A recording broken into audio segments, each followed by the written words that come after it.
Well, my friends, here's a good example of what I was trying to tell you about CO. No, it's not wanting to do it. There we go. See how that Bic is reacting? That's a good example of CO.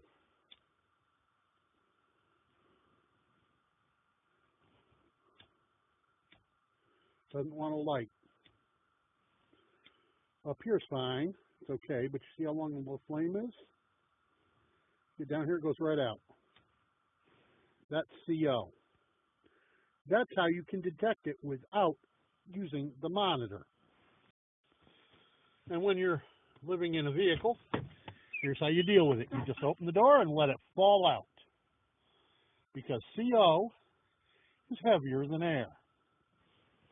So by simply opening the door and letting it fall out for a minute,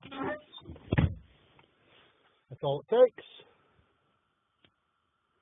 Now my Bic works just fine. That's simple, boys and girls. Peace out. By the way, don't forget to